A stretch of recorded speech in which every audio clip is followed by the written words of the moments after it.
नमस्कार दोस्तों, आप सभी का हमारे चैनल पर फिर से स्वागत है। दोस्तों, आज हम आपको यमराज और यमदूत की एक प्रेरणादायक कहानी सुनाने जा रहे हैं। कहानी सुनाने से पहले आपसे अनुरोध है कि आप हमारे चैनल को सब्सक्राइब करके हमारा सहयोग अवश्य करें। तो चलिए दोस्तों, आपका ज्यादा समय न लेते हुए हम कहानी शुरू करते हैं। बहुत समय पहले की बात है। एक गांव में एक गरीब औरत अपनी 2 छोटी बच्चियों के साथ रहती थी। उस औरत के पति की मृत्यु हो गई थी। वह औरत किसी तरह मजदूरी करके अपनी दोनों बच्चियों को पाल रही थी। वह औरत अपनी दोनों बच्चियों के साथ बहुत खुश रहती थी।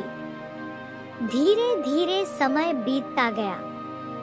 कुछ दिनों से उस औरत की तबीयत खराब चल रही थी। एक दिन उसकी मृत्यु का समय आ गया।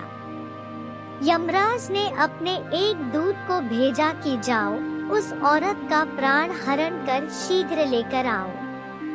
वह यमदूत उस औरत की आत्मा को लेने के लिए उसके घर पहुंचा तो उसने देखा कि उसकी दोनों बच्चियां बहुत छोटी थी तथा वो रो रही थी।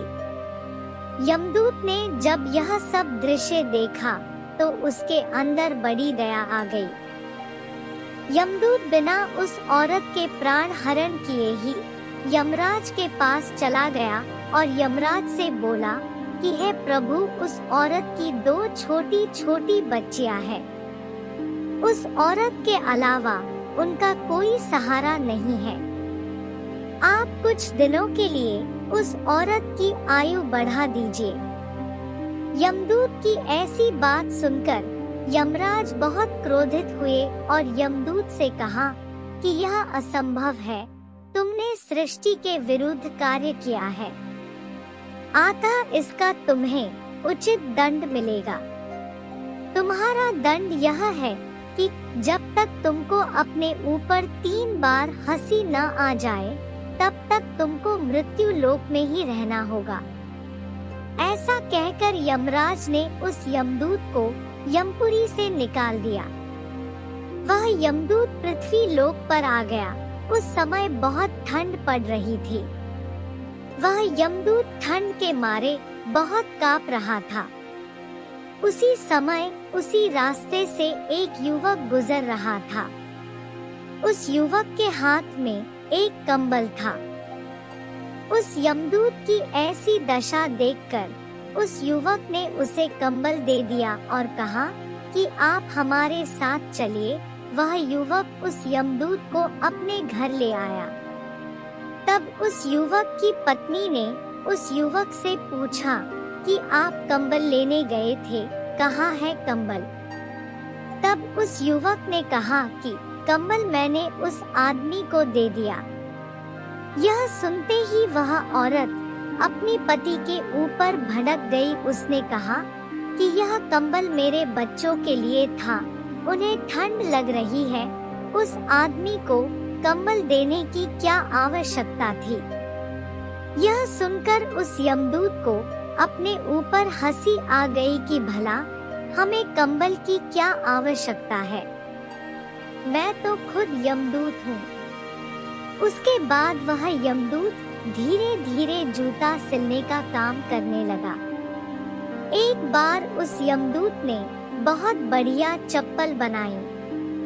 तब एक आदमी ने उस यमदूत से कहा कि क्या तुम्हें पता नहीं है कि इस राज्य में चप्पल सिर्फ मरने वालों के लिए ही बनाई जाती है। थोड़ी देर बाद राजा का एक सिपाही आया और उस यमदूत से बोला कि राजा का देहांत हो गया है, उनके लिए एक चप्पल बना दो। यमदूत पहले से ही चप्पल बनाकर बैठा हुआ था।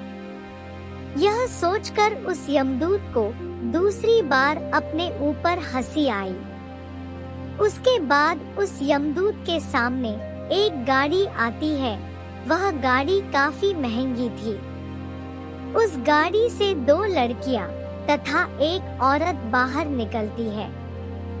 वह यमदूत उन दोनों लड़कियों को देखकर बहुत हैरान हो गया कि ये तो वही लड़कियां हैं जिनके माँ के प्राण मैं हरण करने गया था। उस समय यह दोनों रो रही थी। यमदूत ने उस औरत से पूछा कि ये दोनों लड़कियां कौन है। वह औरत बोली कि मैंने इन दोनों लड़कियों को गोद लिया है।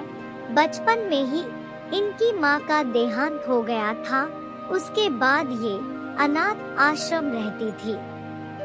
मेरे पास कोई औलाद नहीं थी, इसीलिए मैंने इन दोनों को गोद ले लिया। मेरे पास धन दौलत की कोई कमी नहीं है। मेरे बाद सब कुछ इन्हीं दोनों का तो है। यह सुनकर उस यमदूत को अपने ऊपर तीसरी बार हंसी आई।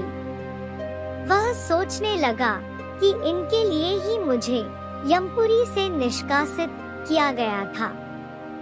आज यही लोग ऐश की जिंदगी जी रही हैं। उसके बाद वह यमदूत यमराज के पास यमलोक वापस चला गया। शिक्षा। दोस्तों, ईश्वर जो कुछ भी करता है उसमें कहीं न कहीं आपके लिए भला छुपा हुआ रहता है। इस कहानी में ही देखिए कि यदि उस औरत का प्राण हरण न होता तो वह दोनों बच्चियां अनाथ आश्रम में न पहुंचती।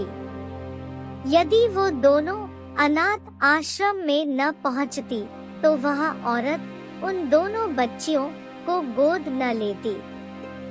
इसीलिए सब कुछ अपने निर्धारित समय पर होना आवश्यक है। जो कुछ आपको मिलना है वो सब निर्धारित समय आने पर आपको मिल जाएगा। इसीलिए हमें कभी भी किसी बात का अफसोस नहीं करना चाहिए। ईश्वर हमारे साथ जो कुछ भी करता है उसमें कहीं न कहीं हमारी भलाई छुपी होती है। दोस्तों, आपको हमारी ये कहानी कैसी लगी हमें कमेंट करके जरूर बताएं।